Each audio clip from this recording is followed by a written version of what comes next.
যে যায় লঙ্কা সে হয় রাবণ। ক্ষমতার মাঝে মাঝে তারা আসলে হারিয়ে গিয়েছেন। তাদেরকে আমরা বলবো জুলাইতে ফিরে আসুন। ঢাকা বিশ্ববিদ্যালয়ে যখন আমরা 15টা ছেলে মেয়ে ক্যাম্পাসের ভিতরে মার খেতাম, তখন সবাই বলতো এটা কোনো পরিবর্তন নিয়ে আসতে পারবে না। যাদেরকে গভর্নমেন্টে নেওয়া হয়েছিল তাদেরকে আসলে তাদের অ্যাক্টিভিটিস দেখিয়ে নেওয়া হয়েছিল। আমরা ফ্যাসিবাদী আমলে দেখতে পেয়েছিলাম তারা আসলে সরব ছিলেন। কিন্তু বাংলাদেশের স্ট্রাকচারটাই কিনা জানি না, আমরা সেটাকেই বলছি যে এই ফ্যাসিবাদী ব্যবস্থার মধ্যে যে যায় লঙ্কা সে হয় রাবণ। এই উপদেষ্টাদের যাদেরকে আমরা দেখতাম যে আসলে হলো গিয়ে হিউম্যান রাইটস নিয়ে কথা বলতে, যাদেরকে আমরা বাংলাদেশের টপ হিউম্যান রাইটস প্রতিষ্ঠানগুলো চালাইতে দেখতাম, তারা আজকে হিউম্যান রাইটসের নিয়ে কোনো ন্যূনতম কথা নাই।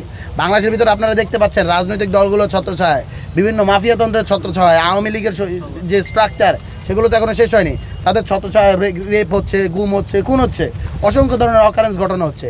এগুলো নিয়ে তাদের মাঝে কোনো বক্তব্য নেই, তাদের এখানের ভিতরে কোনো অ্যাকশন নেই। তাই আমরা বলবো এগুলো আসলে সদিচ্ছার অভাব, প্রচেষ্টার অভাব, এবং এই ফ্যাসিবাদী যে স্ট্রাকচার, এই স্ট্রাকচারের মধ্য দিয়ে তাদের আসলে আমরা বলবো যে তাদের যে চিরাচরিত আচরণ, সেই আচরণের পরিবর্তন ঘটেছে এবং ক্ষমতার লোভে বা ক্ষমতার মাঝে তারা আসলে হারিয়ে গিয়েছেন। তাদেরকে আমরা বলবো জুলাইতে ফিরে আসুন।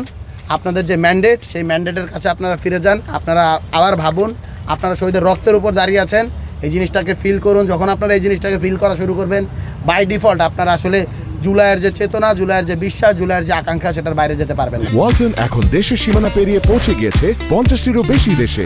ওয়ালটন, ঘরে ঘরে, বিশ্বজুড়ে।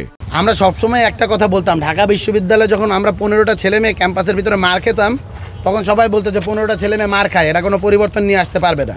কিন্তু আমাদের মাঝে একটা বিশ্বাস ছিল যে কোনো বসন্তই কিন্তু হলো গিয়ে একটা ফুলে বসন্ত হয় না, কিন্তু বসন্তের শুরুটা একটা ফুল ফোটে এবং সে জানান দেয় বসন্ত আসছে।